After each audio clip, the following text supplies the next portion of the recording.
Um, Good morning and welcome to today's meeting, Breakthrough or Breakdown, the Obama administration and the Arab-Israeli peace process. Our speakers today are Shai, Feldman, Judith, and Sidney Swartz, Director, Crown Center for Middle East Studies at Brandeis University. Shai has been an old friend and has spoken on a number of occasions at the Wilson Center. Ghaith al-Omari, who is Advocacy Director, American Task Force on Palestine, and former advisor to President Mahmoud Abbas, welcome. You're here for the first time, and we hope to see you more often here. And the meeting would be chaired by Aaron David Miller, a public policy scholar at the Woodrow Wilson Center. We have distributed their bios, and therefore we will not spend time on introducing each speaker. The meeting is chaired by Aaron David Miller. The Woodrow Wilson International Center for Scholars is the living national memorial to President Wilson, established by Congress in 1968. The center maintains a neutral forum for free, open, and informed dialogue. It is a non-partisan institution and engages in the study of national and world affairs. This meeting is part of the Joseph and Alma Gildenhorn Middle East Forum series, and we are delighted to have with us Ambassador Gildenhorn, the chairman of the board of the Wilson Center, who has been a strong supporter of the Middle East program. Thank you, Mr. Ambassador, for being with us. I finally would like to make an announcement and say that Roxana Saberi was freed this morning, and we are delighted that her sentence was commuted from 8 years to 2 years and then suspended, and the family hopes to leave any day and come back to the United States. Aaron, you have the floor. Hello, thank you very much. Welcome to the Woodrow Wilson Center. There's a sense of deja vu here. Another year, another president, another administration, another Israeli government, another opportunity, and another crisis. There's also a sense of Arab-Israeli fatigue, it seems to me. The rain may be part of the reason that we don't have a full house, but I suspect that there are other reasons as well. A lot of work has been done on this issue, an enormous amount of diplomatic capital expended over the years in an effort to create the prospects and possibilities of an equitable and durable solution to the Arab-Israeli conflict. We've tried many things: bilateral negotiations, unilateral withdrawal, benign neglect, any number of modalities, to use a word of my former profession, to try to get Arabs and Israelis to a position where you could talk seriously about conflict-ending agreements on both the Israeli and the Israeli-Palestinian and the Israeli-Syrian tracks. My own views are clear, and I'm tired, frankly, of my own grimness and pessimism. I'm going to try this morning, borrowing a conceit from Coleridge, and willingly suspend my disbelief in an effort perhaps to take a fresh look at what is possible and what is probable. The Obama administration's policies so far are intriguing. There are three pieces that, underscored by a broader philosophy, which suggests to me the possibility of a change in focus and tone. One is the appointment of George Mitchell, who was the most consequential envoy since former Secretary of State James Baker. No envoy since Baker has the three elements that Mitchell brings together. Number one, he has a track record of success in negotiations. Number two, he has the capacity, I think, to look at the needs and requirements of both Arabs and Israelis with a fairness, which I think is extremely important if you're going to try to broker a deal. And finally, he is a Washington politician of senior stature.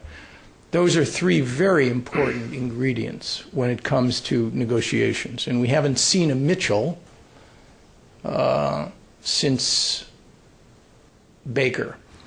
Second, you have early visits and an enormous amount of activity. And I think that is not necessarily unusual, but combined with Mitchell's appointment, I think it suggests that the administration is taking a much more serious look. And finally, you have a degree of urgency in the situation, which normally you don't have. You don't have an immediate crisis, but you have two factors which are compelling the administration to be more active. Number one is the clock is ticking down by any measurable standard on the possibilities and prospects for an equitable and durable two-state solution to the conflict. And the administration has ginned up by virtue of circumstance, although linkage, it seems to me, is dangerous, whether it's used by the Secretary of State or by the Prime Minister of Israel. But there is an Iran piece of this, which is motivating a lot of people. You don't do Arab-Israeli peace for any other reason other than it makes sense on the merits of the case. Because if you do it for any other reason, you'll be sadly disappointed. So the notion that we should not move at all until the Iranian nuclear issue is clarified, which is Netanyahu's view, or that we must move in order to clarify it, which is the administration's position, I think both of these are equally flawed. They miss, it seems to me, the fundamental point of why you'd want to proceed in a determined way on this. So I would argue that so far what the administration has done is consequential but not determinative. Consequential but not determinative. Our speakers today, I'm going to return to some of these themes later on. Speakers today are uniquely well positioned to talk about these issues. Both have spent an enormous amount of time in the region. They know the domestic political constraints, they know the players, and they all have been close enough to power, political power, in terms of their own respective communities and watching the scene in Washington to understand that success is not just a regional issue.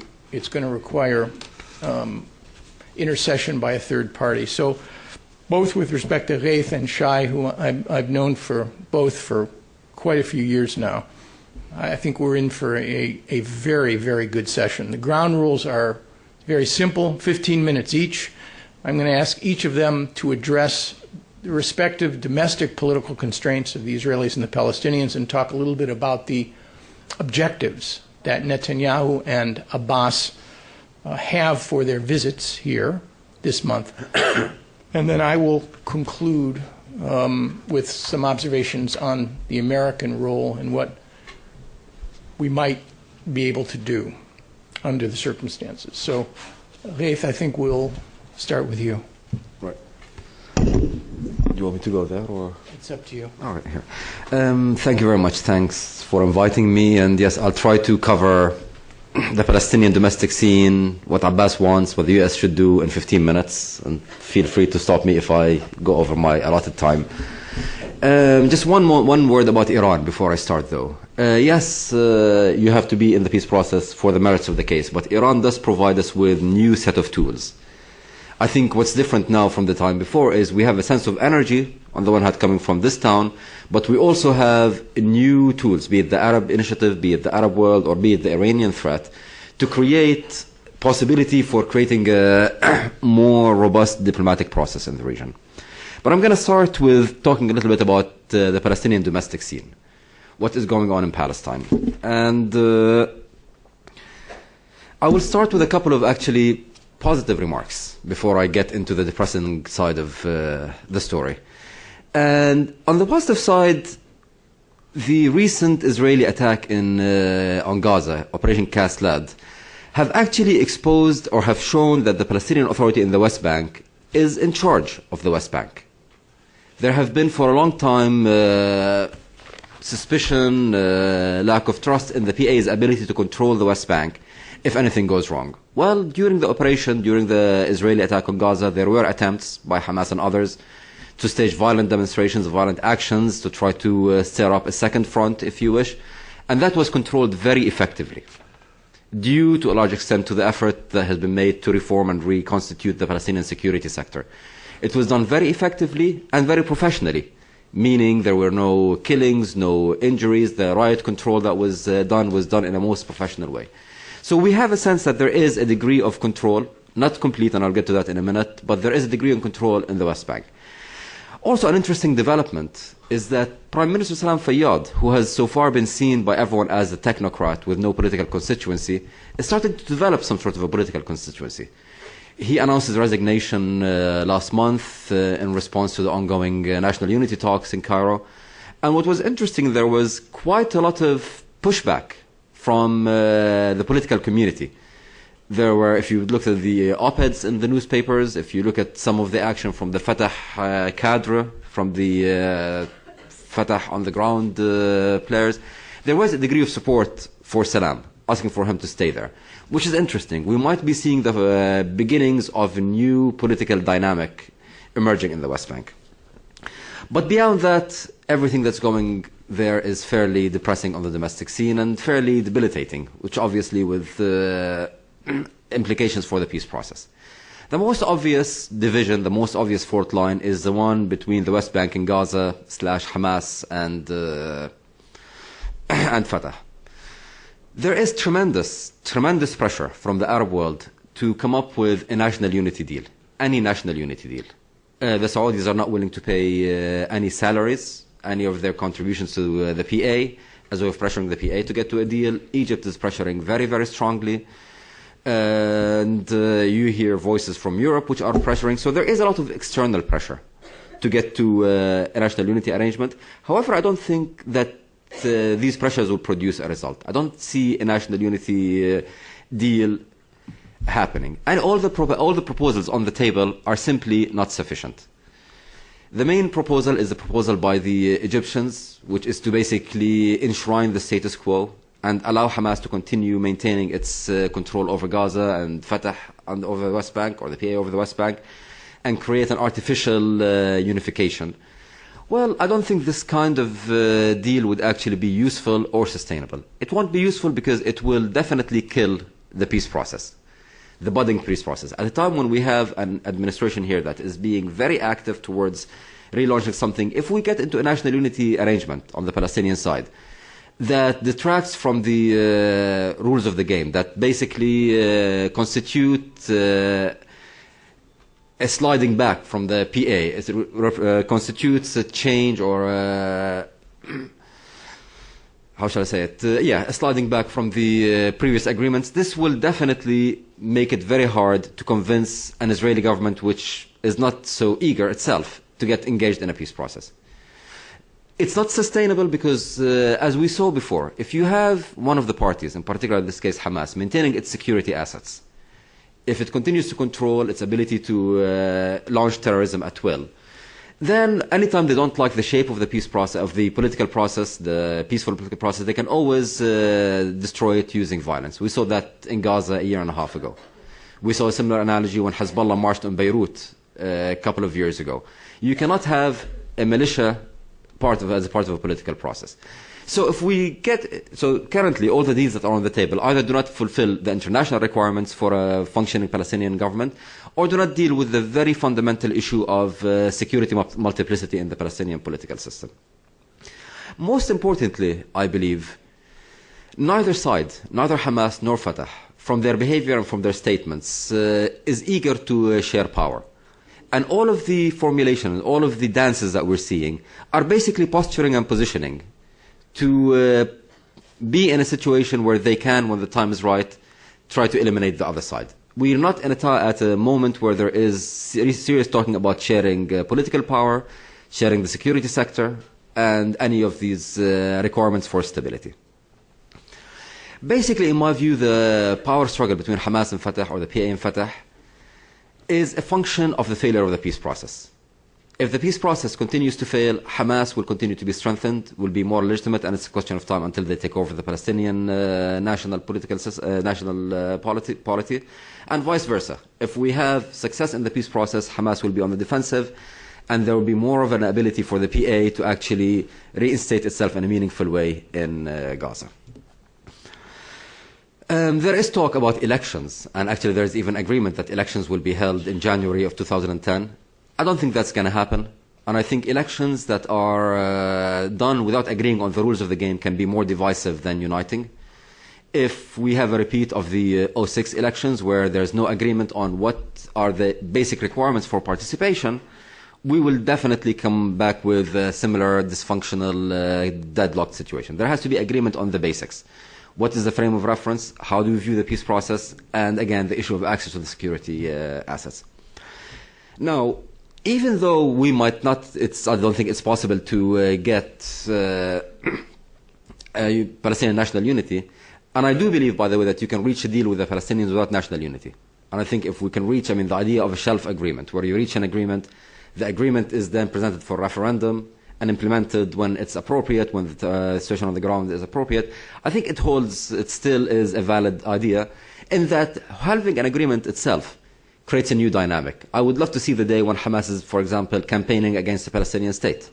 This changes the political tools and the political currency that each of the player has. Now, until we reach such a deal, though, and even though unity is not possible, I think the biggest threat that we have in this division is the possibility of another violent armed conflict in Gaza. If we have a repeat of what we saw of December of last year, of January of this year, this is bound to destroy any possibility for progress. So all of the focus, rather than being on creating artificial unity, I believe should be focused on creating a situation where the dynamic that led to the Gaza war is not repeated. And this would require a number of things. It would require definitely dealing with the humanitarian aftermath of Operation Cast Lead. And I think the humanitarian considerations, humanitarian aid, should be completely depoliticized. Even though Hamas will gain some political credit from the humanitarian situation being stabilized, I think this is a price worth paying. The situation where the Gazans are denied access to food, medication, the whole joke that we saw, the sick joke that we saw after the Gaza war, where pasta is not allowed in, but rice is allowed in. These kind of games have to stop, and I think this should not be should be non-negotiable. However, in terms of reconstruction, I don't think that reconstruction can take place until we have clarity and assurances that Hamas will not gain from any reconstruction, whether financially or politically. And this can be done in one of two ways. Either a meaningful reinstatement of the PA in Gaza, which I think is highly unlikely, or the creation of a new international mechanism. And I stress that it has to be new. It cannot be one of the existing UN missions, because those have a stake in the domestic political game. A new international mechanism that will monitor and oversee how reconstruction is done. This has to have, among many other things, a security component. These are the two ways that I can see reconstruction. Short of that, reconstruction cannot go on. However, there has to be a letting off of the pressure in Gaza, and this can be done through a loosening of the crossings, the ability to, I wouldn't say revive, but at least create some space for the private sector, for some sort of economy beyond the humanitarian considerations. Basically, as I said, the main issue would be how to reopen some of the crossing points. Now, besides this main fault line, the Gaza West Bank fault line, there is another two sets of tensions that are worth keeping an eye on. They're not as stark, but they have an influence on how the diplomatic process can proceed. The first dynamic is Fatah versus Salam Fayyad. I think one of the biggest obstacles to Fayyad's effectiveness so far has been the pushback that he's been receiving from Fatah. Fayyad's reform agenda very much hits at the core of Fatah's entrenched interest, the old guard at least of Fatah, within the system. Whether in the bureaucracy, where the bureaucracy has been used by President Arafat throughout his government as a way of giving out political favors, a system of patronage, and therefore Fatah has an interest in maintaining the system of patronage. But more importantly, Fayyad's work in reforming the security services, which are ultimately, again, which were viewed by Fatah as its own militia, his attempts to create a non-partisan security sector, is also being faced with tremendous pushback. Ultimately, Fatah sees Salam as trying to chip at its power, and they have been pushing back. So far, his alliance, the understanding by Abbas that Fayyad is essential for the continuation of the process, is what shielded Fayyad from the Fatah pushback. But this has to be resolved, and this would require decisive action from Abbas himself. Now, tied to that is the other fault line, which is Fatah versus Fatah. Fatah has been in need for reform for a long time. I think it's been 16 or 17 years, even more, close to 20, since the last Fatah General Conference has been held, which means the leadership of Fatah right now represents, it's a snapshot of what the dynamic in Fatah was 20 years ago. So we need to have a new revival of Fatah. I don't believe in reforming Fatah. I think Fatah is beyond reform. What I believe in, though, is creating a party that is, or a movement that is coherent enough, that is functional enough to put us through the next few months or next couple of years until we have a more healthy political system, at which time I think Fatah will have to splinter. But at this stage, Fatah has to be united. There is talk about holding the Fatah conference. I think the latest date that's been announced is July 1st. And there are formulas that will create some inclusion of the younger generation, some changes at the top. I think the main trick right now is to make sure that this Fatah conference does not become a moment where the movement disintegrates, but rather will inject some more life without doing any deeper reconstruction of the movement. So this is when it comes to the domestic Palestinian scene. Based on that, what would Abbas, when he comes here on the 28th, what would he ask Netanyahu? What would he ask Obama? I actually don't know. I don't think that Abbas himself knows. I don't think the Palestinians themselves at the moment where they have formulated their views. They're waiting to see what's going to come out from the Bibi meeting with Obama to respond accordingly. So I would actually, rather than talk about what they're going to say, I'm going to talk a bit about what they should and should not, in my view, come and raise with Obama. The first thing that I believe they definitely should not do is to build a strategy around the possibility of a major clash between Netanyahu and Obama.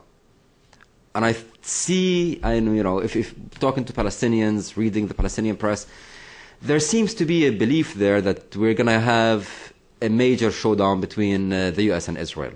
Well, that's not going to happen. It's not going to happen anytime soon. Even if it were to happen sometime in the future, it will take a long time to get to this moment. Bibi did actually, in his previous incarnation when he was Prime Minister in the 90s, clash with an American president, clashed with President Clinton. And it took around a year, actually, for Clinton to realign in a way that led to the downfall of Netanyahu.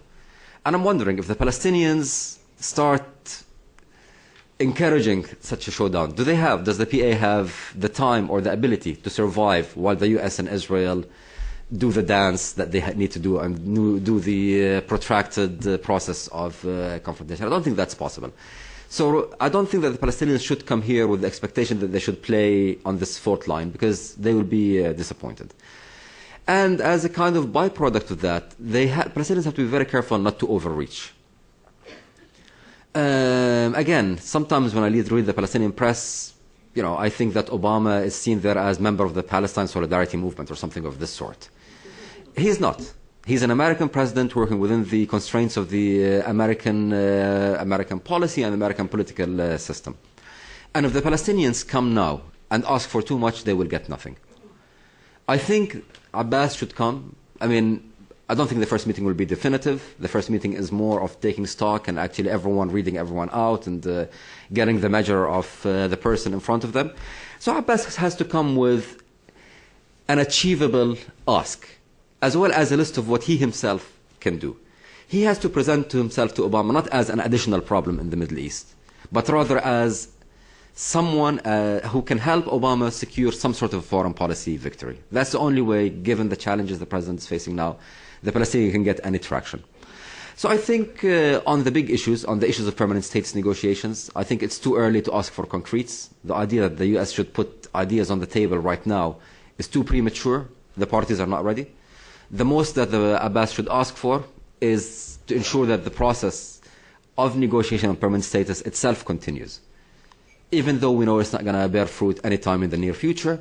And that's essential because all of the other steps that I'm going to talk about, the concrete steps, need a political framework to be justified. Security measures, the economic measures need a political framework. And the framework is permanent status.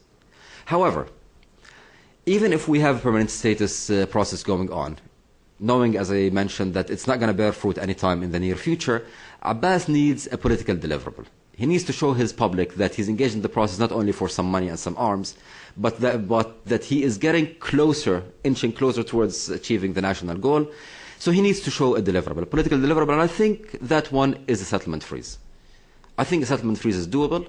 I think in this town, at least, in Washington, we're seeing a change in the discourse from the most unlikely places, in Congress, in the Jewish mainstream. So there is, I think, grounds here for that.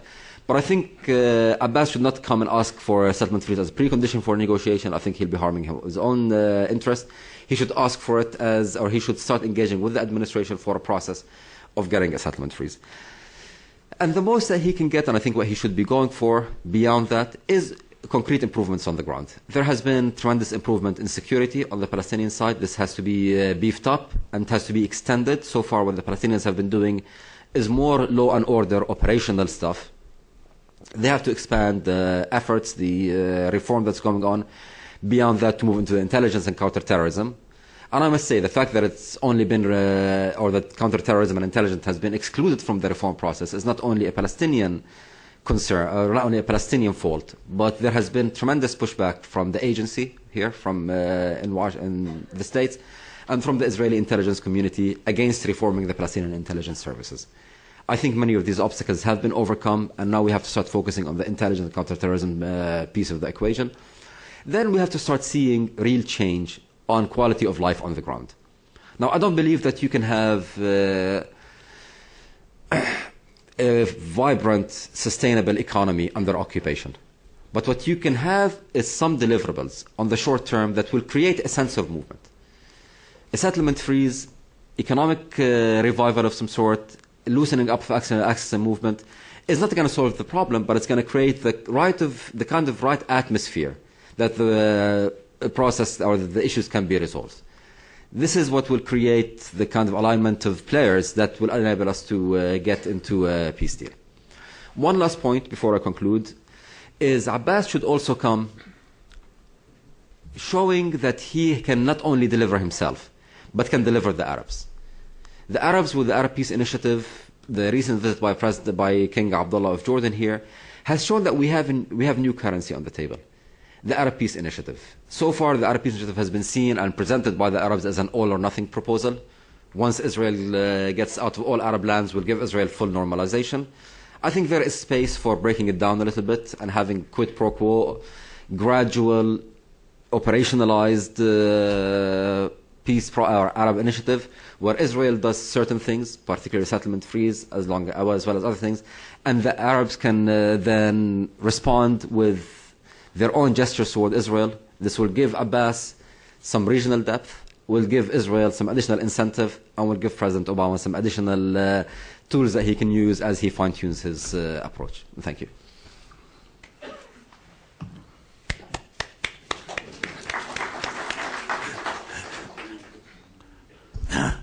Well, before I start, I just want to say that if the degree of agreement between Netanyahu and Abbas will be at least commensurate with the degree of agreement between Ghaith and myself, then I think we can conclude this conflict in the next 3 months. I'm going to try to say a few words about the topic, which is called this breakdown or breakthrough.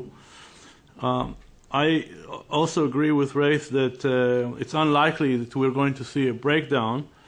I think that if we mean by a breakthrough something dramatic a la Sadat, that's also unlikely, but I'm cautiously optimistic because I think that rather than thinking in terms of breakdown or breakthrough, I think there is now the opportunities for what I would call an opening. And I think there's not going to be a breakdown because too much is at stake. I'm now talking about it from the Israeli standpoint, and particularly as we were asked by Aaron to talk about it from the perspective of the Israeli domestic scene. There is too much at stake, both in terms of U.S.-Israeli relations and in terms of the Israeli imperative of addressing the Iranian challenge. So these two imperatives, which is the U.S.-Israeli relations and Iran, they may not be enough to create an immediate breakthrough, but they may be enough to create what I would call the opening, and reverse the trends which have not been very positive during the last 8 years at least. Now, why are these considerations? Why do they amount to a possible opening from an Israeli domestic political standpoint? I think there are two big reasons. The first is that the Israeli leaders know, and I think again Raith alluded to at least one of the two episodes that I'll mention in this respect. Israeli leaders know that the Israeli electorate punishes leaders that are responsible for a breakdown or crisis in U.S.-Israeli relations. The Israeli electorate drove Shamir out of office and essentially drove Netanyahu out of office. And for having, I would say, incomplete success in their relations with the United States, Israel is not Venezuela. Okay, there are no brownie points for defying the United States in Israel. And in addition to that, Barak, another important player here, who I'll get to, as defense minister, represents probably the strongest interest group in Israel, which is not the Labor Party, which is the Israeli defense community. And there is a lot at stake for the Israeli defense community, including regarding what the Israeli defense community needs to deal with the only remaining existential threat that Israel faces, which is Iran. And there are big issues now having to do with the relations between the Israeli defense community and the American defense community, like the issue of the F-35, probably the largest, potentially the largest arms deal, U.S.-Israeli arms deal in Israel's history, like the issue of the Arrow 3, which is a key to protecting Israel's retaliatory capability. So in this game between the Israeli leaders, Barak represents a very, very important interest in preventing a breakdown of U.S.-Israeli relations. And Netanyahu, as I said, given the fact that he was one of the two victims of what happens to Israeli leaders if they find themselves in a confrontation with the United States, politicians don't usually forget anything, least of all when it concerns their own personal history.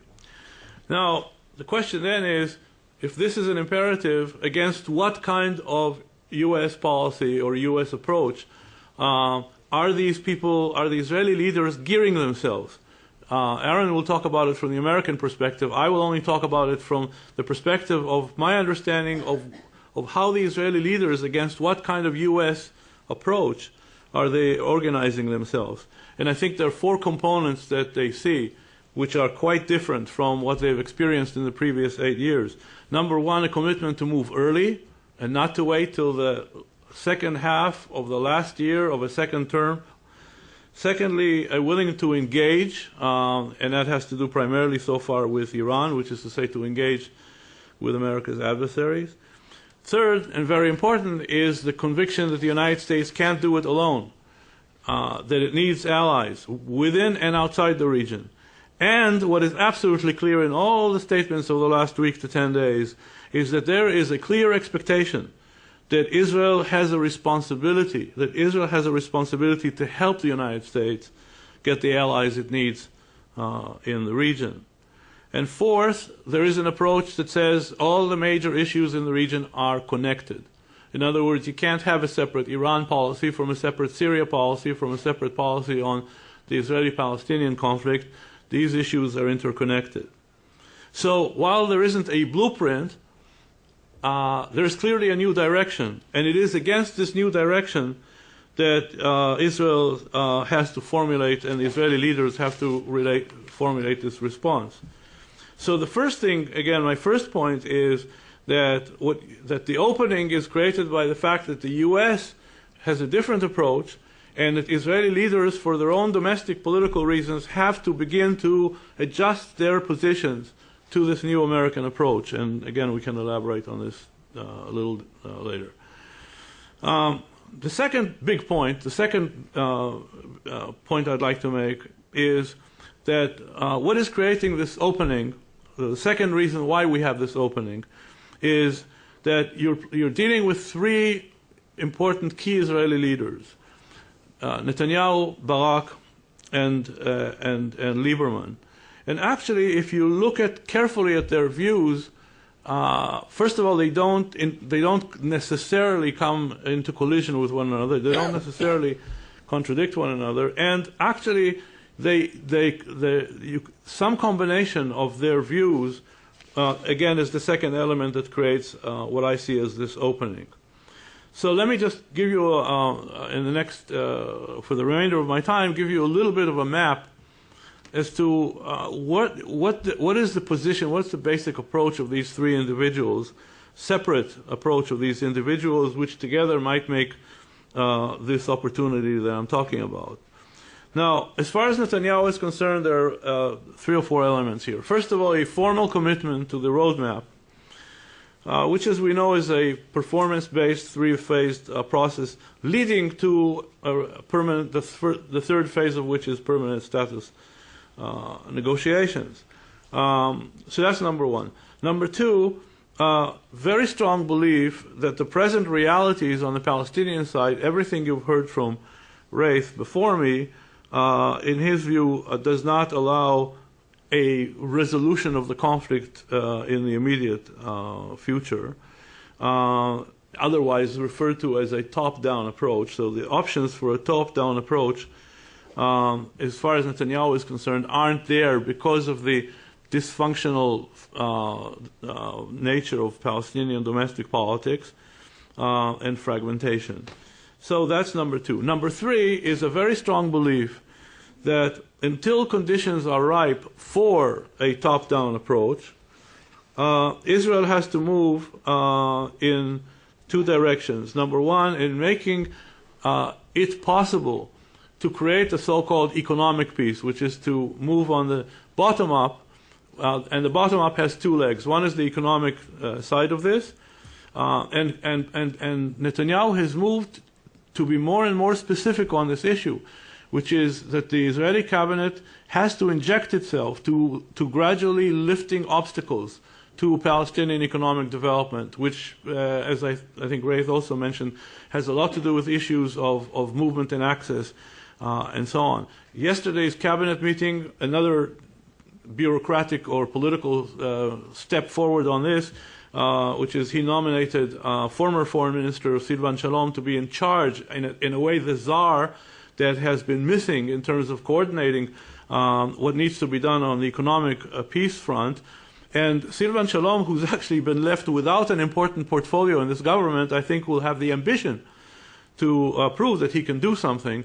So actually, I think that move has some significant potential in it. So that's the economic, and the security side, of course, is very strong support for the work of General Keith Dayton and the training of Palestinian security forces and their gradual deployment, and so on and so forth. Now, it's true that originally Netanyahu talks about economic peace as a substitute, but again, in this framework of my first point, which is adjusting Israeli leaders' positions to the expected positions of the and the actual stated positions or approach of the Obama administration.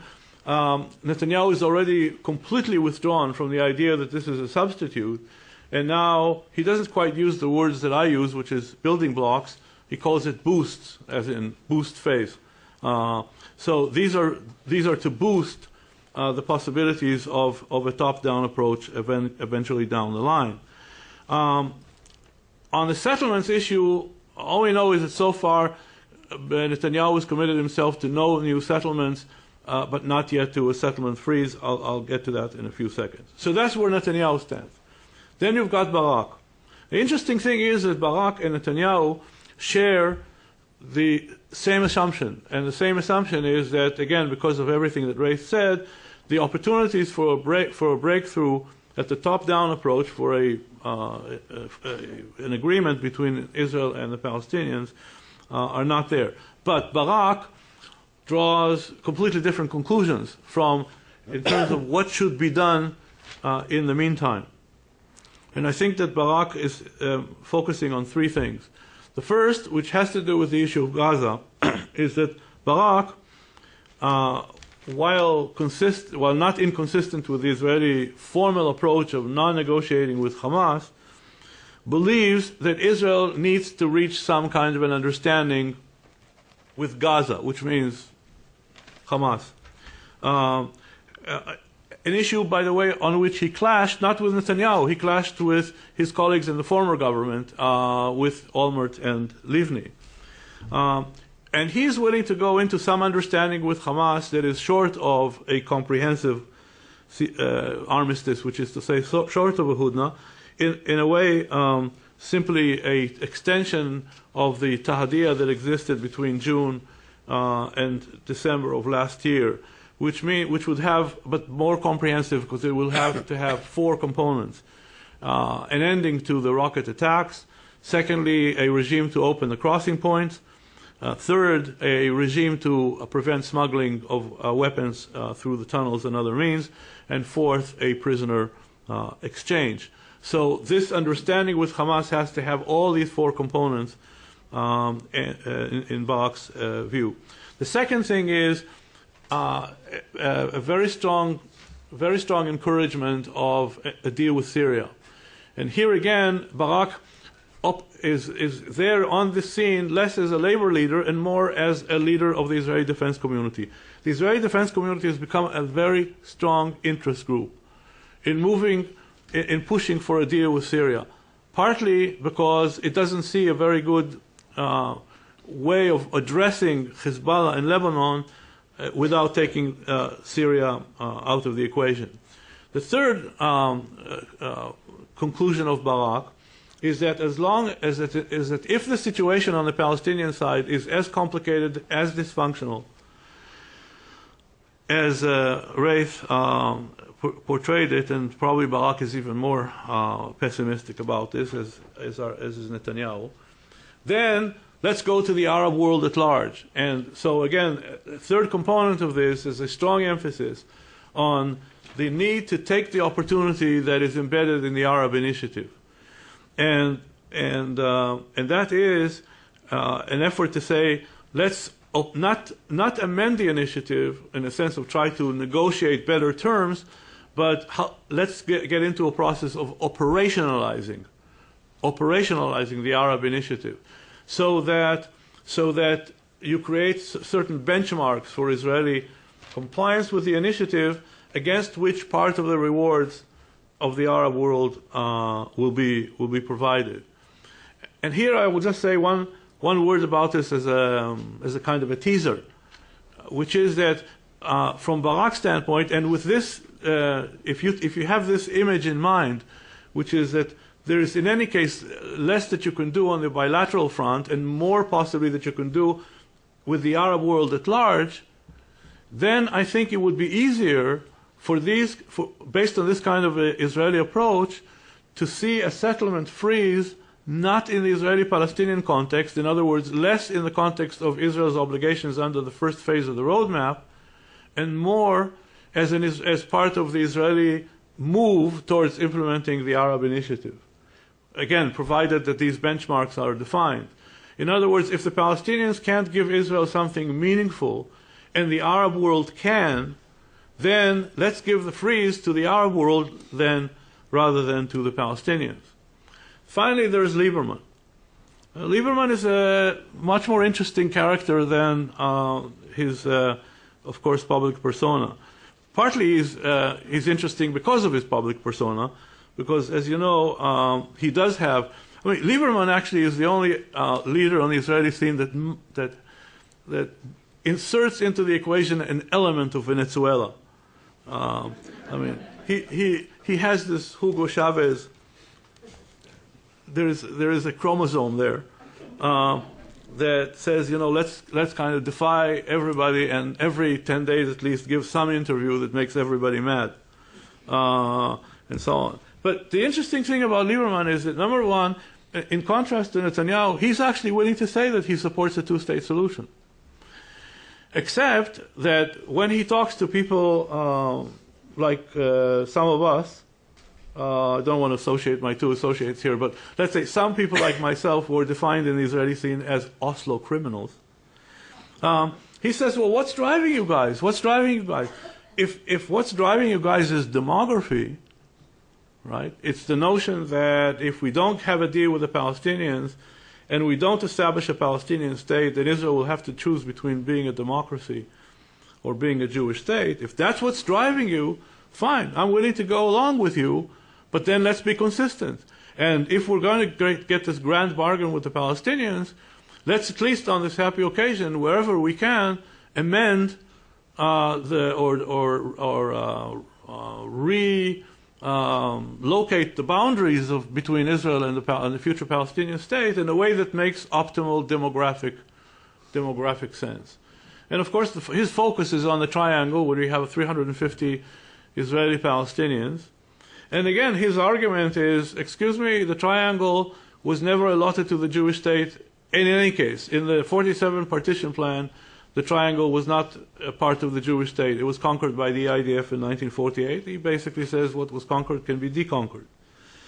And then he finally says, if we're going to evacuate our settlements, then in the West Bank, then at least make sure that we can offer Israeli Palestinians to settle in these beautiful homes.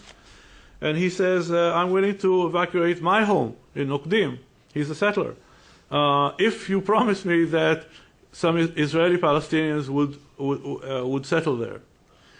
Now, the point I want to make about all of this is that, first of all, as you see, Lieberman's position is more nuanced than it appears at first sight. Now, imagine that between now and the 18th, okay, which is when Bibi is coming to meet with Obama, that somehow my metaphor is imagine Bibi and Barak and Netanyahu and Lieberman are three kind of fruits that you put into, I know that to think of them as fruits is difficult for some of you, but imagine you put these three fruits in a blender and you switch it on, right? By May 18, it might produce a smoothie. Okay? And the reason I say it might produce a smoothie is because if you accept my mapping of what their position is, actually it provides, again, and here remember that I talked about an opening or an opportunity. It provides an opportunity for Netanyahu to say, okay, we Israeli leaders share this assumption that right now the conditions are not there for a breakthrough, again, breakthrough or breakthrough at the top-down level in the Israeli-Palestinian context. However, we can come around a policy that has my components and my ally, which is Barak's components, which is, in the meantime, let's work at the bottom level and at the very top level. Okay, let's do everything possible at the top down, at the bottom up approach, which is lift obstacles to economic development, support General Dayton and everything that he's doing, enhance economics and security at one level, and At the same time, let's go beyond that and begin to engage with the Arab world at large in a conversation about operationalizing the Arab Initiative, and begin to actually take steps on the ground in the direction of materializing the promises that are in the Arab Initiative. So I see at least the possibility of Netanyahu coming here if on May 18 with some kind of position which I think would first of all have the function of preventing this widely expected clash. And by the way, it's not just the Palestinian press, it's also the Israeli press that is writing about this pending clash, that will prevent this clash, but also provide, again, maybe not a breakthrough, but at least an opening that would allow further development after May 18 and after Abbas comes here and into June and July. So here I'll stop. Thank you. I'm going to provide a few observations so we can get to your questions. Having been through several transitions from including Republican and Democratic administrations, thinking about how the Obama administration looks at the world is extremely important. And I would argue, and it's not based on inside information or any sort of special access. It's simply based on reading the newspapers and using 20-plus years of experience to try to create some measure of perspective.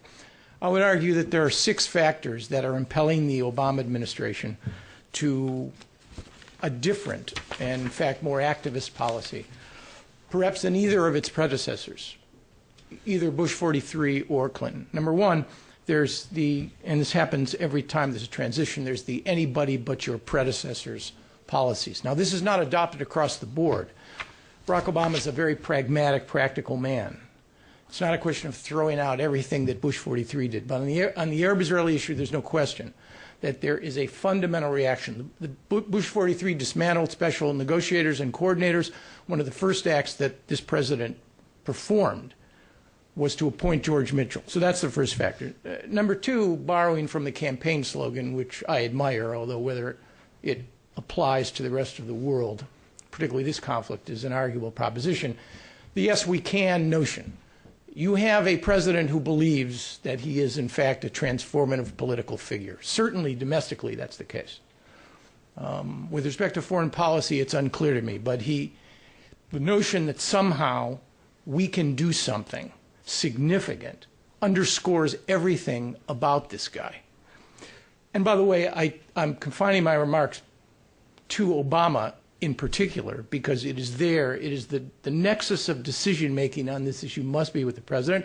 If it isn't, then you could hang a close for the season sign on our policy.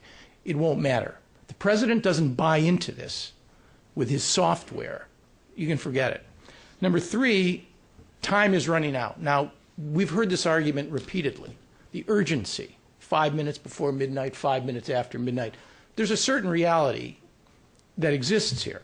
There will come a point, call it whatever you want, in which it will become compellingly clear to just about everybody who's alive that the paradigm, the least worst paradigm for resolving the Israeli-Palestinian conflict no longer exists, either because the facts on the ground have become determinative or the facts up here have become determinative. It's a combination of the two. It's a combination of the two. And we may be approaching the point. This administration will, in fact, preside over that tipping point. There's no question about that. If there is no two-state solution by the time Obama leaves his office, whether it's 4 or 8 years, then you're on not to solutions anymore, you're on to outcomes. You're on to outcomes. 4 is Iran. Now, when I argue that there shouldn't be linkage, I believe that. There should not, in my judgment, there should not be public linkage. Analytical linkage is one thing. And it seems to me to make a great deal of sense. If Iran provides leverage, both for inducing greater cooperation from the Arabs and or from the Israelis, because there's a certain ticking clock there, and somehow the peace process can be linked to it, I mean, I think that's an argument worth making. It's an argument worth testing. It is not and should not be and cannot be the most compelling reason why America engages in this problem. This was a refrain, although it wasn't Iran-related, it was Iraq-related from the previous administration, that somehow, if Iraq came out the right way, Jerusalem, borders, security, and refugees would somehow be more tractable. That's a artificial, phony argument. You don't invade Iraq because it's going to make Arab-Israeli peace more doable, and you don't try to extricate yourself, I heard this argument as well, by being more active in the Arab-Israeli issue. All of these are intriguing arguments, but at the end of the day, it's the question of whether or not a president perceives an opportunity, whether the gaps are bridgeable on the inherent issues that define an agreement. That is essentially why a president would want to get into this to begin with. It threatens American national interests for many reasons. The gaps can be bridged. I can bridge them, and I'm going to try. 4 or 5, the people around the president. This is it's extremely important. George Mitchell believes that every conflict created by man and woman can be resolved by man and woman. That's an arguable proposition, but nonetheless, it is one that is being heard and echoed within this administration. And this is not some sub-cabinet level official talking here. This is George Mitchell. He has a track record, and he's viewed with tremendous credibility and legitimacy. And finally, as counterintuitive as it may appear to all of you, the Arab-Israeli issue, when you look at the world at large from Washington, is probably the least hopeless diplomatic endeavor, I mean this seriously, that the administration confronts. The rest are what I would call long movies without seeming conclusions. You have Iraq, a long movie. You have Afghanistan, a long movie. You have Pakistan, an even longer movie. And this notion that the Arab-Israeli conflict is familiar, it's discrete, it's prone to diplomacy, will, by stark relief in a sea of hopelessness, appear to a new administration as a real possibility. And it accords with the Obama administration's view of the world, which is not a transformational view in the way the Bush administration viewed it. It's not regime change and massive democratization and preemptive military action. It's transactional. Barack Obama is a transactor when it comes to foreign policy, not a transformer with respect to big ideas. It's not about remaking the world. It's about making deals, which is exactly what is the essence of diplomacy. It's not pretty, it's not flowery, but when America has succeeded in Arab-Israeli peacemaking, that's the essence. It is the world not as black or white. It is an understanding that the world is filled with gray. And in the gray represents the prospects of what I would call a durable and equitable solution to the conflict. The factors against engagement are the obvious ones. There are other priorities. This man is presiding over the worst economic and financial crisis in 70 years. He will not be reelected or not elected because of his conduct on the Arab-Israeli issue. He will not. If Barack Obama succeeds in restoring confidence and creating new economic indicators in the next year or two that suggest the economy is seriously making a recovery, if he prevents another attack on the continental United States, and if he begins to improve America's image in the world, he will be reelected. He will be our 16th president out of 43, not counting Grover Cleveland, who was president twice in non-consecutive terms, to get a second term. He doesn't need the Arab-Israeli issue to be reelected. He doesn't. So it's not his major priority. Number two, he knows the cast of characters he's dealing with. Weak leaders who are going to have tough times making big decisions on extremely tough issues. And he also knows that there is a price to be paid for engagement and serious diplomacy on this issue. No one is going to plant a tree in your honor if you succeed in Arab-Israeli peacemaking. Just ask Henry Kissinger, Jimmy Carter, and Jim Baker. It's tough. Being a broker means being making people unhappy in order to make them happier. And in the end, any American politician needs to understand that. So the dynamic that is set, to me, is an obvious one. All of these factors compel engagement, and there will be engagement. There's no question about it. On the other side, the issue is equally compelling for honest men and women, and that is, can you imagine a conflict-ending agreement to the Israeli-Palestinian conflict? Let me choose my words carefully. A conflict-ending agreement in which an Israeli prime minister and a Palestinian president stand before their respective peoples and say the following: all claims have been adjudicated, all irredenta have been abandoned, and on the four core issues that drive the conflict, Jerusalem, border security, and refugees, it's over. It's done. We don't love each other. We're not going to warm to one another immediately, but the conflict is over. Now, I have a view on this, but it's really not relevant. The question is, it will compete against the other reality for engagement. So, what is a new administration to do with these conflicting realities?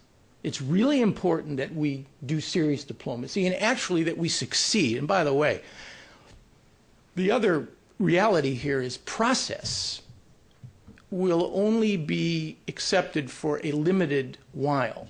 It'll have to be process directed to produce results. It's not as if the world has begun de novo. People know about this issue. They've seen process before. They've seen most everything before. So it's not just engagement, which is a meaningless word. It's engagement with a kind of toughness, smartness, and fairness which can actually produce results. Tough, smart, and fair. Those three words, I would argue, need to be the hallmarks of the administration's policies. So what's the new administration to do? I have no problem, and I'll speak personally here, I have no problem with a bold, ambitious agenda. That's never been my problem. I have a problem with looking at the world and the prospects of success and what needs to be done to drive this bold, ambitious agenda with illusions. And this is the one thing that concerns me about a bolder, more decisive approach, which I might add, I believe is coming. Not soon, not in the next week, 2 weeks, or month, but it's coming. There's no question. Drawing on the last 16 years, I would argue that if the administration engages, it needs to change its software in three particular pieces. Number one, it has to be honest about what an agreement between Israelis and Palestinians and Israelis and Syrians will cost. No more deals on the cheap. We have one precedent for a permanent status agreement between Israel and the Arabs that involved territory for peace, and that's Sadat and Begin. And that was 100%. 100%. The deal between the Israelis and the Palestinians will have to come excruciatingly close to 100% of what both sides need on the four core issues. Now, there's room and margin for compromise, but not for illusions with respect to territory, particularly with respect to territory in Jerusalem. Number two, we have to be honest, the president has to be honest about how much time this is going to take of his agenda, his schedule, and his Secretary of State's. In the end, with all due respect to George Mitchell, this deal will ultimately involve hundreds of hours, thousands of somebody's time. And it's most likely to be Mitchell and Secretary Clinton setting up what will have to be, in the personalized world of Arab-Israeli politics, summits to close these deals. Can't be done by remote control. It can't be done by the quartet. There is no other mediator, as imperfect and flawed as our policies are. we're going to have to be in the middle of it. And 3, we have to be honest about what we're going to ask the Israelis and the Arabs to do. No more room for subtlety here. And it's going to cost everybody a lot. And finally, we have to be honest with respect to our relationship with the Israelis. And I say this not as a detractor of the special relationship with the Israelis. I think the special relationship has morphed into something which I have called an exclusive relationship.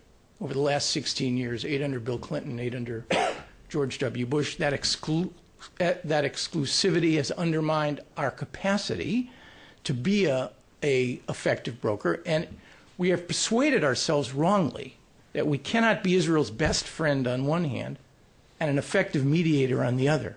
We can be, and we must be. Finally, I would sketch out three approaches. Now, they're not mutually exclusive. They can all be folded in, but I think they're worth pointing out and separating. One is the cautious approach. This is based, at least for now, this is based on the assumption that no Israeli government will make consequential and or determinative decisions on Arab-Israeli peacemaking until the Iranian issue is somehow clarified. That is to say, where is Iran going on this issue and where are we going? So I call this the cautious approach, and we've seen it for years. It can be dressed up and orchestrated, and perhaps the Arabs and the Israelis and the Europeans and the Arabs will give the Obama administration a degree of patience and latitude to pursue this for a while. The second is the smart, what I would call the smart option. Smart option assumes that there is no Israeli-Palestinian conflict-ending agreement, and at least on paper you would be better suited and served by an Israeli-Syrian agreement. I know all the problems with this. It leaves an Israeli-Palestinian situation with no logic, and I'm not even so sure it's sustainable. But there will be, before this movie is over, I guarantee you, a serious look at the Israeli-Syrian Accord, in large part because it is Netanyahu's default position. It is borrowing from Begin just as Sharon borrowed from Begin. Begin traded Sinai for the West Bank. Sharon traded Gaza unilateral withdrawal for the West Bank.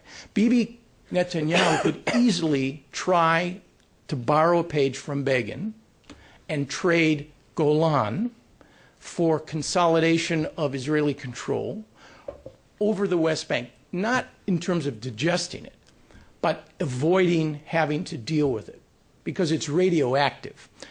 And every leader needs an explanation in his or her own mind before he or she takes extraordinarily bold decisions. Right now, it's hard for me to see what explanation Benjamin Netanyahu could conceivably summon up to convince himself that he is going to be the Israeli prime minister that presides over a return to June 4, 67 borders, or something so close to it, and a division of Jerusalem. It's hard for me to believe and to imagine. It is not hard for me to imagine, despite his rhetoric, the prospects of his agreeing to an Israeli-Syrian agreement. Finally, there's the bold option. Now, the bold option focuses directly on the reality that the Israeli-Palestinian issue is the core. Without it, you will never have comprehensive peace. America's credibility in the region will always be suspect and at risk, and those who worry about the future of the state of Israel as a Jewish democratic state will continue to have great worries until this particular issue is resolved. The bold option, which I think is where the Obama administration ultimately is headed, combines a lot of the elements that Shai and Ghaith have talked about. Number one, it does focus on a permanent status deal in an effort at some point to bridge the gaps through American ideas, call them the Obama parameters. It does focus on a bottom-up approach, both with respect to Gaza to avoid a confrontation, as they said, and with respect to strengthening and improving and building Mahmoud Abbas's capacity. And it does draw heavily, not on trading a settlements freeze for something that the Palestinians can give. There's nothing the Palestinians can offer the Israelis that would induce a tough-minded Israeli prime minister to agree to a moratorium on settlements. There is something that the Arabs can offer, or at least it's more credible. A down payment on the 2002 initiative, which in my judgment is precisely the direction they're headed. Finally, there is a bold conflict-shattering approach, which would be at some point to have the Obama administration define its own parameters.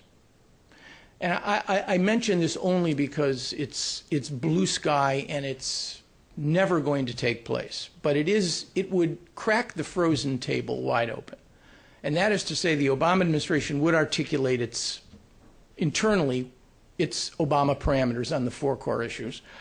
And then the Secretary of State would take the parameters along with every representative, every foreign minister from the Arab League, all 22.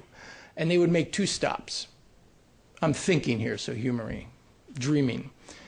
The first stop would be Ramallah, and the Secretary of State, flanked by 11 Arab foreign ministers on each side, would present the Obama administration parameters, and the Arabs would lay out to the Palestinians in the Palestinian Legislative Council what the future for the Palestinian people would be economically and politically, assuming these parameters were adopted. And the next stop would be Jerusalem, where the same Secretary of State, flanked by 11 foreign ministers in the Israeli Knesset, would lay out the same approach to the people of Israel. Now, you would not have an agreement the day after, or the next week, or the next month. But such an approach would fundamentally crack what someone called the frozen table in a way that would be bold and arguably extremely determinative. I would never recommend it because this has an excruciatingly painful prospect of failure. But it ultimately will reflect the Arabs and the Obama parameter. The only leverage that will be used by the Obama administration, if there is a way to end this conflict, to do it that way. So let's go quickly to questions. Yes? What's the definition of the Obama administration of the two-state solution, and what can...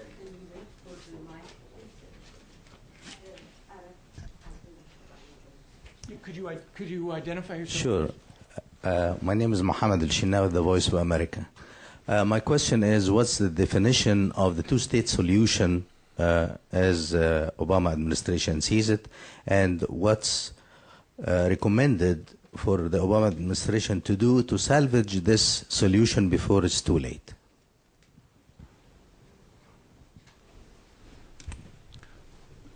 That's essentially, that question summarizes basically what it is we've tried to suggest here this morning. Shai, do you want to take a piece of that? Well, I can take.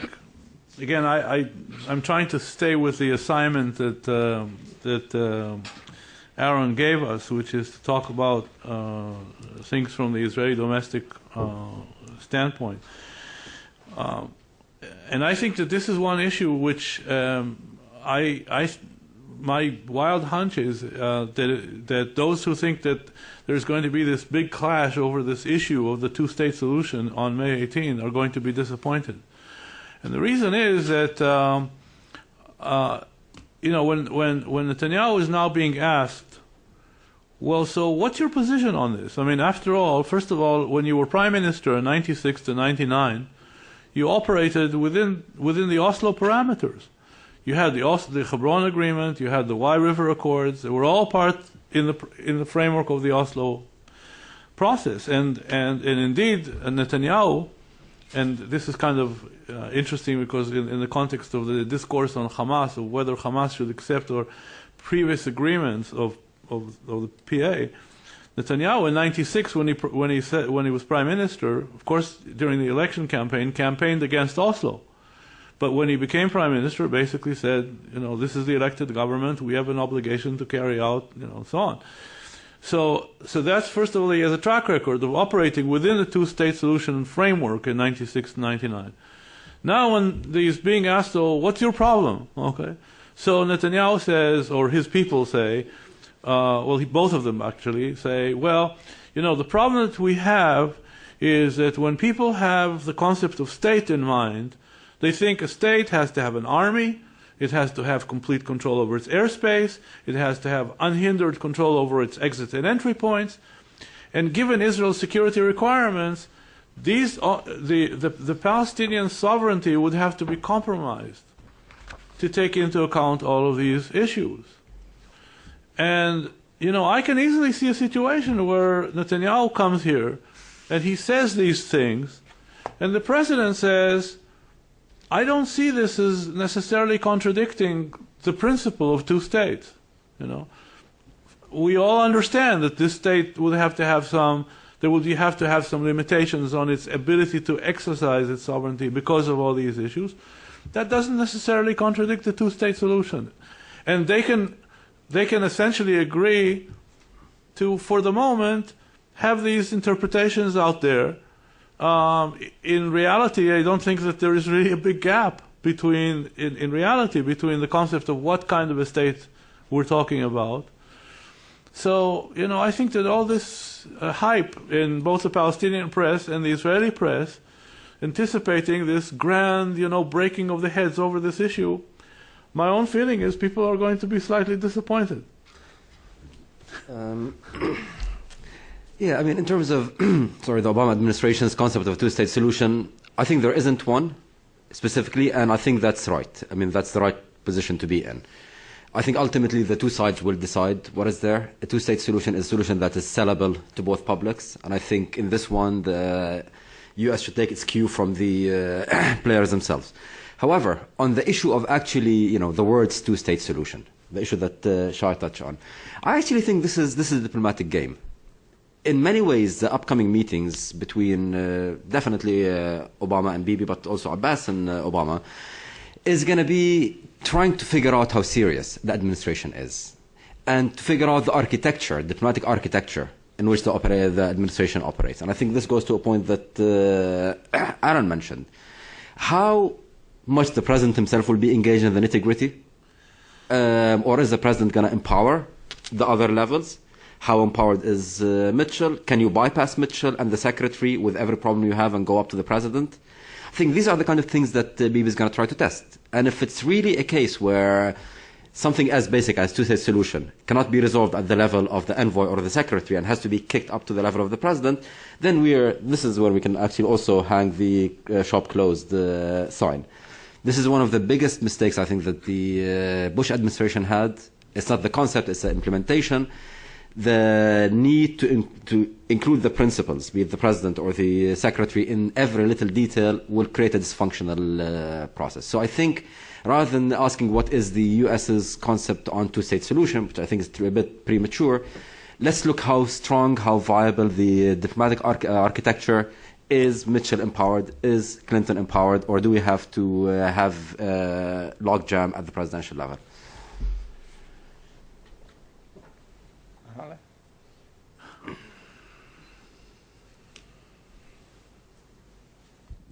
I'm Holly Esfandiari.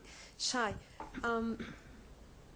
is your sense that Netanyahu's government is willing to resume the talks with Syria, and also, I mean, in their previous talks moderated by Turkey, did they discuss Iran, and what do you think the points are going to be when they will be discussing Iran with Syria? Because it seems that it's easier to reach a deal first with Syria, which also will affect Iran. And if Aaron, you and Ghaith would like to comment on this. Okay, this is a good hook, because I actually wanted to make a comment in this context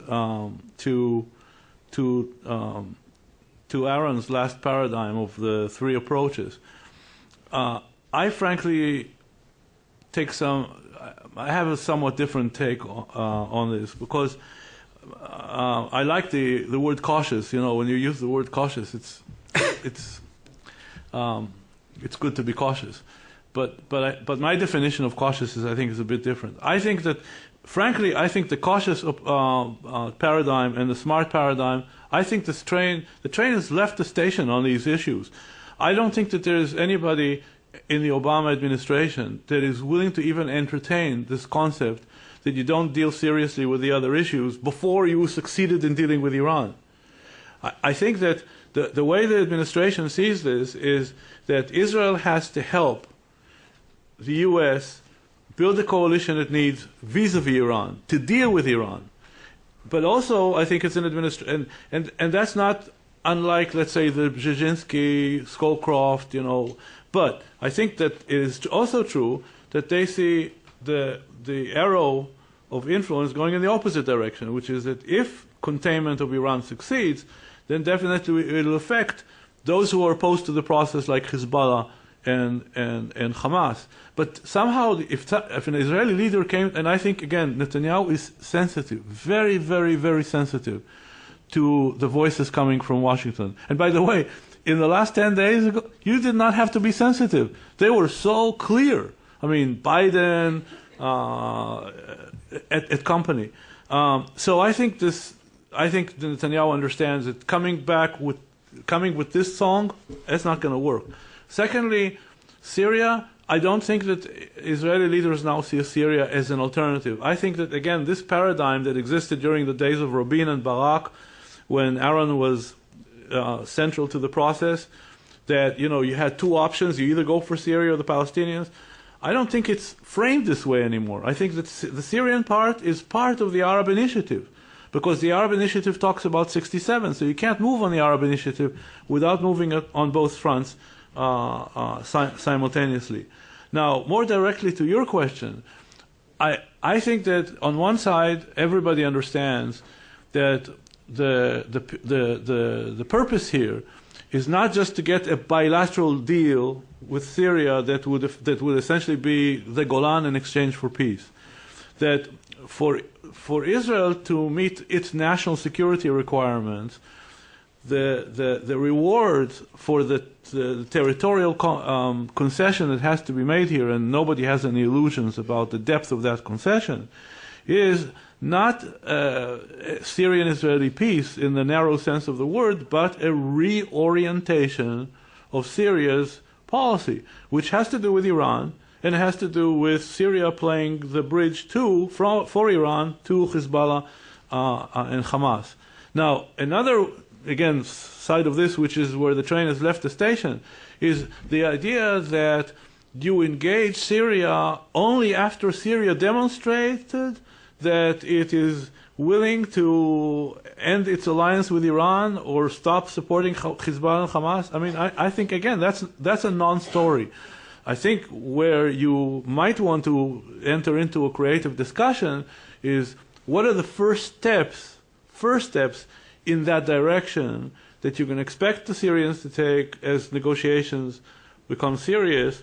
What steps are they willing to put in place once the deal is made, and then what steps you can anticipate or conclude or agree on after an agreement is reached. I mean, I think that's the way to sort of approach this, but not to somehow believe that, I mean, face it, the Syrians have very, very few cards. Iran is basically the only card they really have. So I just always thought it was completely unrealistic to expect them to do away with that one card before there's actually a deal.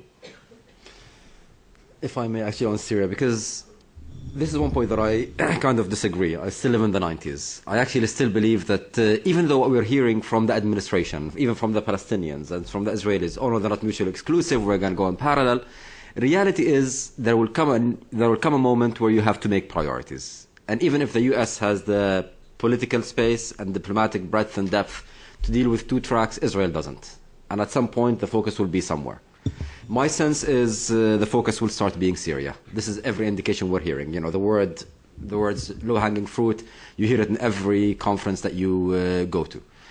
I don't have hopes for the Syrian-Israeli track. Actually, I think the Syrians will overreach. I think the issues facing it are too complicated, whether vis-a-vis Lebanon, vis-a-vis Hezbollah, Hamas, or Iran.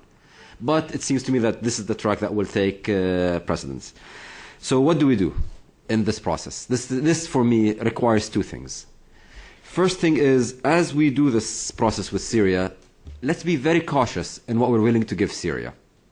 I think Syria is expecting, hoping to get a lot of down payment before it commits to anything. It wants to be mainly normalized with the United States before, without giving much in return. I don't think it has to be given. It can be given those assets. I think Syria has to be asked to demonstrate in a painful, clear way that they're willing to play ball. They have to take concrete measures.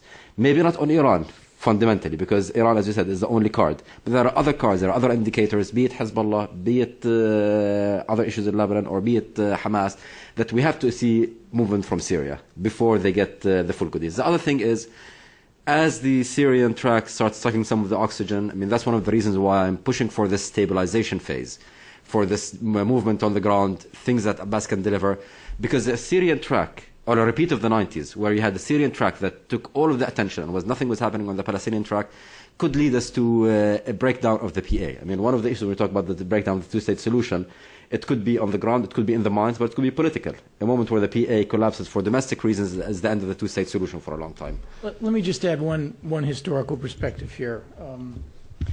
Every American Secretary of State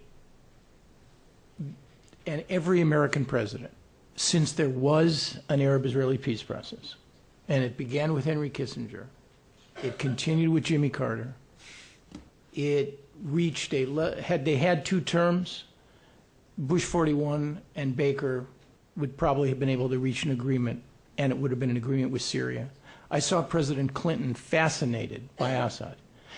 Don't kid yourself. The reality is, it is not an Israeli or an American constraint or an Arab world constraint that will prevent, if Bashar and Netanyahu want to do a deal, it's a Syrian constraint. It'll be whether or not the Syrians want to change their software, the way they approach the regime's relationship to the Israelis, the rest of the world. It will not be a problem for us or the Israelis to figure out a way to do exactly what Ghaith is concerned about. And I'm not recommending it. It may be the default position, but it is a reality. When an American president sees the possibility of an Israeli-Syrian peace treaty, and if it's doable, and if it's real, believe me, it's going to move. And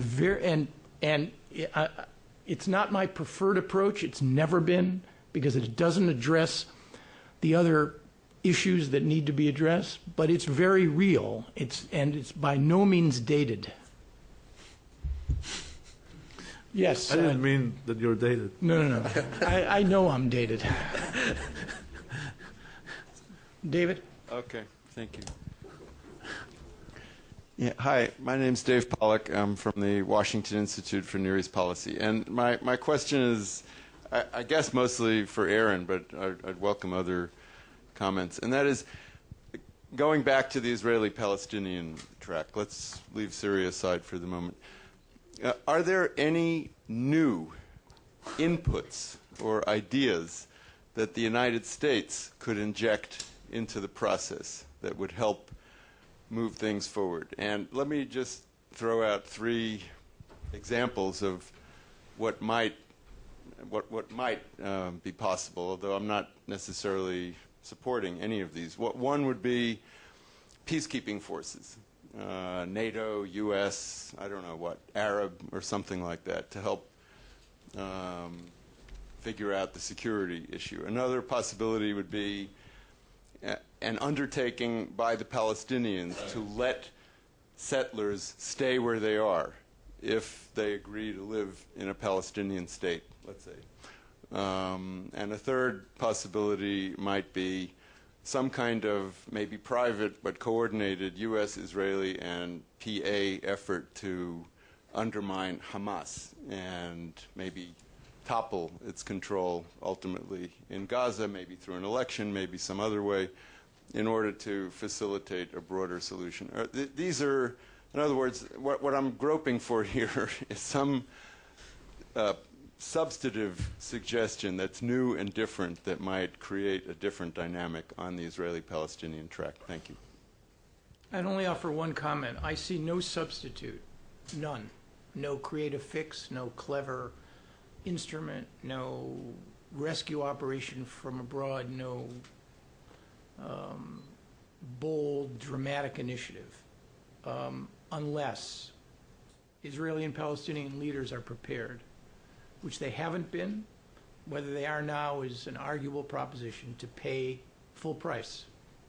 And I cannot, simple man with a very clear view of what is required in order to reach a durable agreement between Israelis and Palestinians, equitable and durable. Nobody gets 100% of everything, but they're going to have to get very, very close.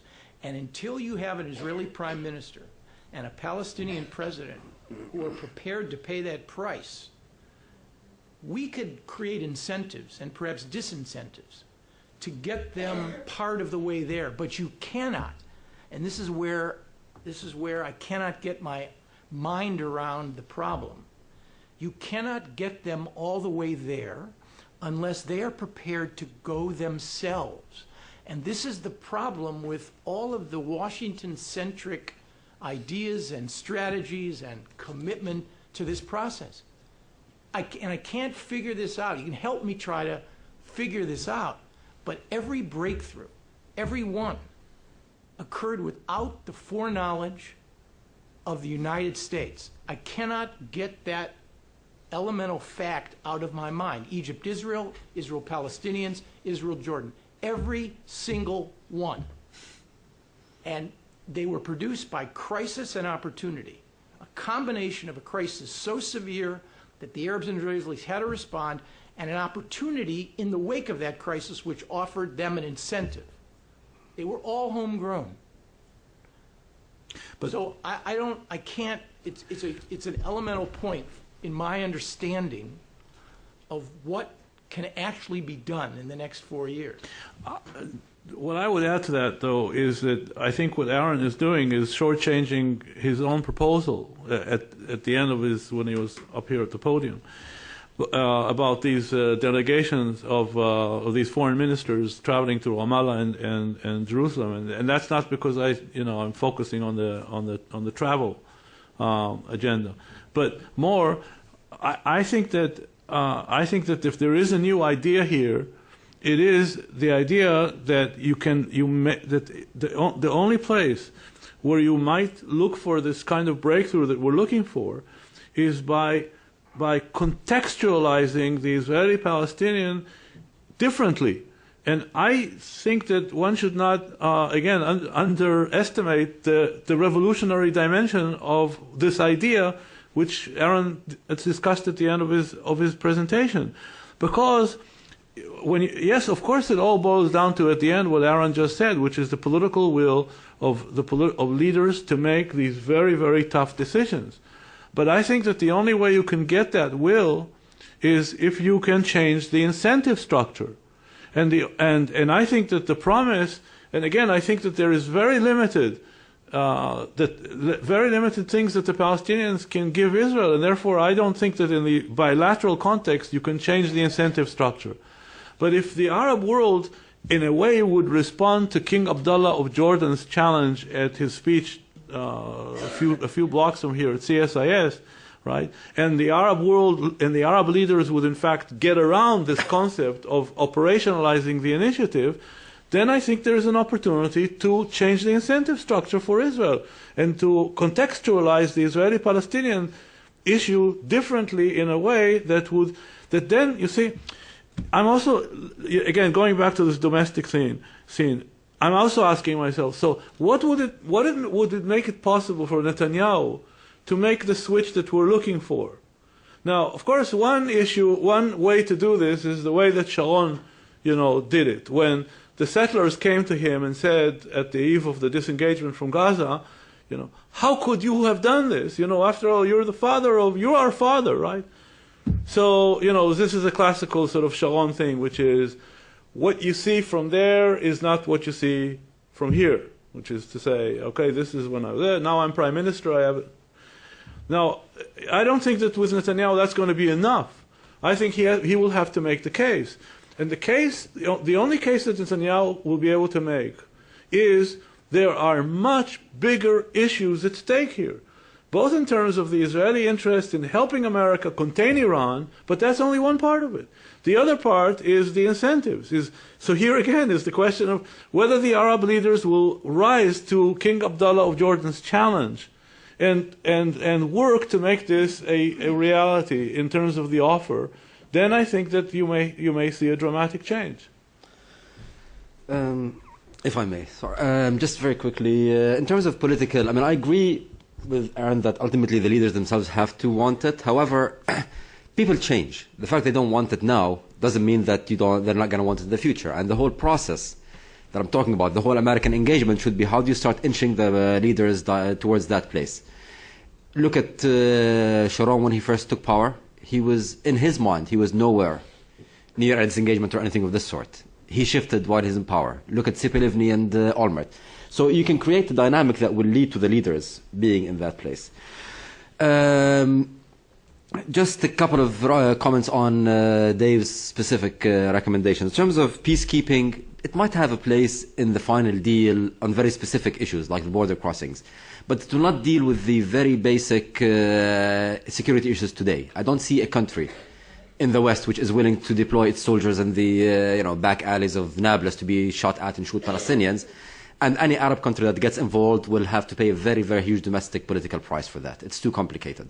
In terms of keeping the settlers in, I don't see it as well. It's too much of a security and other problem. It's not like, settlers who would say are the nice Tel Aviv types. You're going to have usually the crazies who are there for ideological reasons.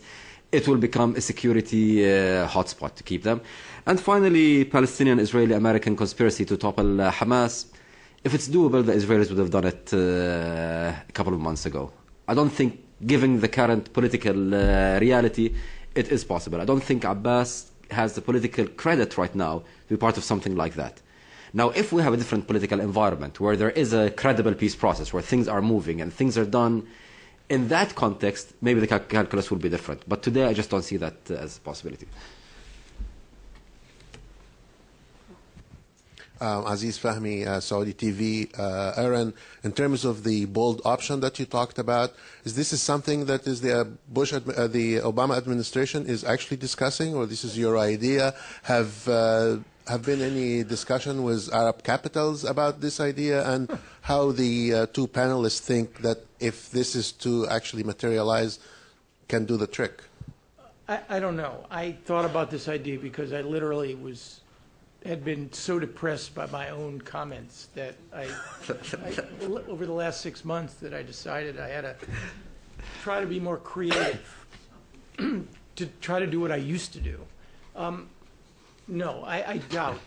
I think the premise involved, which from what I understand is called the inside-outside approach, which I think is the way the administration refers to it. It's basically a variation of what Shai and Ghaith have talked about, that you build an inducement structure, an incentive structure, by delivering on the one thing that no Israeli prime minister, it's a variation of the Baker strategy, which is you get Shamir to Madrid. It's only one way you're going to get Shamir to Madrid, and that is you produce Assad. End of story. The Madrid conference happened because Baker got Assad to say yes. Full stop. And no Israeli prime minister could ever say no. And that was in 1991. It's the same logic, and it's smart. It's a smart logic, because you don't have an analogous Palestinian step. You can't compare violence or even incitement to settlement activity. It'll never compute, because you can't produce it. You can't produce a Palestinian Authority that has one gun that's going to abandon the armed struggle now. So you don't look to Palestinians. If you want a settlements freeze, which I think is exactly what they're working on, it's not the Ramallah Jerusalem piece of it. It's what I would call the down payment on the Arab Initiative. It's partial articulated or orchestrated normalization in exchange for a settlements freeze. That's, from what I understand, that's what it is they're trying to do. And that, as far as it goes, I think makes a great deal of sense. I don't think there's enough disagreement in this panel. But I think there's a personality problem involved here. Amr Moussa is going to spoil this. He's going to say something that's just not going to make this possible. Yes. Oh, I think Aaron is exactly right. I mean, I think that's the lure. And again, this is especially the case with Netanyahu, because I think that, when I think about how, these leaders, if sometimes when they shave in the morning and before they go to sleep, devote 7 minutes to the legacy issue, and I ask myself, what legacy does Netanyahu want to leave behind? I mean, he's not propelled by what propelled some of us who believed in Oslo, right? He's propelled by this notion of leaving behind Israeli prosperity. This is where the Arab world is a big lure, and the message that, of course, Israelis have been hearing from especially from the Gulf for forever, right? Was, we're interested in doing business with you, but you have to get these television pictures out, right? So, in other words, or otherwise stated, you have to end this little quarrel that you have with the Palestinians. As long as you have this little quarrel, we can't deal with you. And I think that if there's something that, again, that Netanyahu can respond to, is if this going to be this appeal that Aaron was talking about. I mean, I think that it wouldn't even require the colorful dimension of this, although I think it's a very good illustration of what it would require. I think that that people underestimate the fact that yes, Israel is a regional power. Yes, Israel has made it to 61. Yes, Israel has this deterrent and the strongest military in the region, and so on and so forth. But there is another dimension to all of this, which is Israelis don't like to be in this kind of claustrophobic environment in which you can't travel anywhere for more than an hour or two without bumping into a border, and that doesn't mean that they want to expand the way that Arabs thought Israel was propelling Israeli policy in the 50s and 60s. It means Israel just wants to be able to be part of the region. And if the region offers this in exchange for, again, what is already in the Arab Initiative, the only problem with the Arab Initiative, as far as I can see it, is the notion that you only get all the rewards once you've traveled the entire journey. And to move people like Netanyahu along, you have to create benchmarks of what are the steps in Israeli compliance that in exchange for which some of these rewards will be given along the road. If the Arab side, in a sense, were willing to be more creative in that direction, I don't think the Israeli electorate would let the Israeli leaders say no to such an offer. Howard Moreland. Yeah, sorry. You said that if a Palestinian state is not established in the next 4 to 8 years, then that option might be lost. I assume that option already has been lost. You said that at that point we won't have options, we'll have consequences. So let's assume that that's not an option anymore, that there are no resources out of which to build any kind of Palestinian sovereignty. It's just one state from now on, the settlements are permanent, so forth. What are the consequences of that? Well, I think the arc of history is a very long arc. There are demographic and political challenges. There's fragmentation on the Palestinian side. If there is no two-state solution, then the current regime of control, which has at least, to my knowledge, 4 different discrete pieces of the Palestinian puzzle for Israel, will then begin to work themselves through. You have Gaza, from which the Israelis have withdrawn, but they still control the borders, the electromagnetic spectrum, access by air and sea. You've got the West Bank, 2.5 million Palestinians, varying degrees of control. You have a Palestinian Authority, you have an Israeli Defense Forces. You've got East Jerusalem and Jerusalem as a whole, which to some degree is its own Palestinian set piece. And then you have Palestinian citizens of Israel, Israeli Arabs, Arab Israelis, roughly 20% of the population, which is an internal problem for Israel's democratic and Jewish identity. So if there is no two-state solution, and by the way, a two-state solution arguably is the least worst outcome. Two-state solution carries all kinds of risks and imperfections and flaws. But if there were no two-state solution to produce this broader paradigm, then I think you'll just see the implications of each piece of this get worse. Now, how long it will take, what the prospects are, I mean, there's varying forms of accommodation short of conflict resolution. It would take a while for this to play out. But over time, I think you'd have a historic outcome that will deteriorate, obviously to everybody's mutual disadvantage. At the end of the day, I mean, I suppose from the Israeli point of view, the bottom line would be that the Israelis will keep their state in the arc of history, and the Arabs will never let them completely enjoy it. I mean, basically, states don't just disappear. So, and again, the arc of history is a long one. I mean, it's measured in terms of our own biological clock and how much space, time we occupy. So who could say what's coming 20, 30, 40, 50 years from now? But I think the trend lines are very clear, painfully clear. Yeah, I mean, I actually just want to, I mean, I can't predict what's going to happen in 40 years' time, but I can tell you what's going to happen in the short term. In the short term, on the domestic Palestinian side of things, you'll have a total collapse of the current political order in Palestine. I mean, the whole Palestinian national movement, I would argue even Hamas to a large extent, has been formulated around the two-state solution, about the idea of creating a Palestinian state.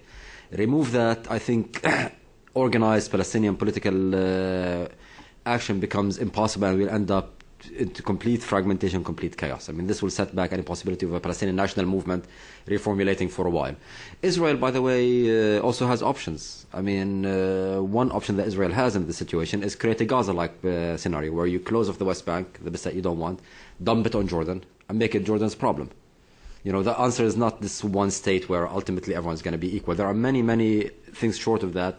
What I would predict is chaos, short-term, long-term. I don't think the two-state solution, though, is yet closed. I think there are still possibilities. It's still at least alive in people's minds. So it's still a workable political tool. And for me, the threat is when is the moment, the tipping point that Aaron mentioned, where people don't believe it. And I think, look, when you have someone like Obama, who comes in with so much energy invested in it, people expect results. I think if there's a failure in this push, I think the disappointment will be too much, will go even worse than what happened in 1999-2000. I think it will be the end of the PA as we know it. And that's why something that is too bold and too risky might not be too wise at this stage. And that's why we should start maybe slightly more cautious. Yes. Michael Lame, Rethink the Middle East. You've talked about two-state, one-state. Is that a question, Rethink the Middle East? I'm sorry? It's a question and an answer. Yeah. You've talked about one-state, two-state, but you also talk about the Fatah ruling in the West Bank and Hamas ruling in Gaza, so maybe it's more like de facto three states right now. So I wanted to ask you, in the future, do you see that as... Are Gaza and the West Bank, because of their history, their culture, etc., are they pulling apart? Is it really one future that you see for them, especially if Hamas hasn't been dislodged by Fatah or by Israel, that could go on. So, and does that problem, the difference between the two, does it create any opportunities? As in, at one time people talked about Gaza first. Is there a possibility of a West Bank first as far as Israel negotiating with a West Bank? Let's take a couple questions because we're nearing the end of the road, I think. Yes. Hi, my name's Elena Farsach, and I guess I should make a full disclosure. My mother is Jewish, my father is Palestinian. So you talk about being involved for 20 years. It's been longer for me. But I wanted to say, given the fact that you were talking about things being transactional rather than transformational, people have also mentioned the fact that the Palestinians don't really have any incentives to do anything because they don't really have anything to give that the Israelis don't seem to just take whenever they want. And with what's happening there now with the settlements and the settlers, things are really seem to be cooking up now. And the IDF seems to be backing the settlers to a certain extent with some of the things that have been going on. And so I wanted to find out what you think about that in terms of the liaison between the IDF and the settlers themselves. And the other thing that I just wanted to mention, and Aaron, I apologize for this, but I've noticed a couple of times, and you just did it about your, which I really actually liked your conflict shattering approach. I thought that was a good idea. But the one thing that I have an objection to is you talked about Ramallah being the first stop and then going to Jerusalem as the next stop, implying that Jerusalem will be the capital of Israel and Ramallah is really the capital of Palestine. And I see with all the U.S. aid money and other things that Ramallah is really building up quite quickly now. And my fear is that it will be more like, it's supposed to be more like the capital of Palestine rather than, say, an economic capital. And your thoughts about that? Let's take one more question, and then we can answer them. Yes, how about, I think I'm ignoring the women in the audience. I was accused of gender bias last time. I don't want to make that mistake again. Yes, Thank you. My name is Gulnur Ibet. I'm a policy scholar here at the Wilson Center. My question is about Turkey. Hale actually mentioned Turkey's role in the Israeli-Syrian talks. And I just wanted to ask the panel what you think the Obama administration's view might be on Turkey's role in the process. Do you think they see it more as a sort of piecemeal, limited role, as such as they played in the Syrian talks, and then sort of possibly taking a back seat once the Israelis and Syrians start talking to each other, if they do? Or do you think they see it sort of engaged in the bigger picture? Because you mentioned with the tour to the two stops with the Arab League, and I didn't hear Turkey being mentioned there. And given Turkey's unique position that, you know, it is the only sort of predominantly Islamic country in the region that does have this strategic deal with Israel, and given the recent soar in popularity of the Prime Minister in the Arab Street, do you think that Turkey should be engaged in this sort of much more proactively? All right, so I'm going to divvy these up because I'm charged momentarily. Shai, if you can deal with the IDF settler issue, Ghaith, if you could deal with Fatah Hamas, I'd take a stab at Turkey. Just Elena, one issue. My conceit had little to do with which capital belongs to whom. I mean, I'm fully aware that if, in fact, you can have a two-state solution, the Palestinians are going to need a capital in Jerusalem. But my conceit had to do with the legislatures. It was just an image of Secretary Clinton and the Arab foreign ministers addressing each legislative body to talk to their respective publics. So why don't we start, IDF and settlers? Okay. Before that, can I make two very short comments? Number one is, at least from, again, we were asked to talk about the Israeli domestic scene. Or I was. From the Israeli domestic scene, at least, this train that you talked about of the two-state solution, that train is not yet left. Now, you may be that Israelis are in a state of denial, but I think that, if you ask me, again, in a telegraphic form, beyond what, people talk about, Jewish, democratic, and all this, that when you talk about consequences of a one-state solution, that's going to create a state that Israelis don't want to live in. Okay, I mean, Israelis are not, again, Israel is not Venezuela. Israel wants to be part of the international community. And I think that those consequences are not there yet. Okay, people are saying, it will result in an apartheid regime. Okay, but Israelis don't believe that that's the regime that is in the territories. But there is a limit to how long you will be able to say that, and Israelis understand that. And so even if you just take in terms of Israel's relations with Europe, okay, Israel does not want to be isolated in the international community. So I don't think that from the Israeli perspective, Israel is there yet. Number one. Number two, the other short comment is, to something Rafe said. I don't believe there is a Gaza option for the West Bank as far as Israel is concerned. Regarding Gaza, you can contain Gaza from the Israeli perspective and essentially not be happy with the consequences, but so you can live with the consequences, okay? You can somehow live with the consequences because the center core of the country is not there in the south. That's not where 80% of Israel's GDP is produced. But you shoot the first Qassam rocket that lands on a landing strip of Ben Gurion Airport from the West Bank, this next thing that happens is that every airline that flies into Israel gets a phone call from their insurance company saying, sorry, we've taken off your insurance policies. You know, it's not an option. Israel doesn't have this option to kind of contain the threat with respect to the West Bank. If the West Bank goes south in this way, Israel will, you know, that will require Israel reconquering the West Bank. There is no such, there is no two ways about this here. Number three, the relationship between the IDF and the settlers is a very complicated story. Israeli soldiers find themselves in very difficult situations there, between the settlers on one side and between the Palestinian population on the other side. Let me just tell you one thing. The settler leaders do not see the IDF as their friend. Okay? The tension between the IDF command and the settler is there. And you want a microcosm of that? Just the other day, the decision to start reopening more of the roads for Palestinian traffic, including a small block in Hebron. Okay? And, you know, these guys do not regard the general in charge of the Central Command, General Shamni, as their friend.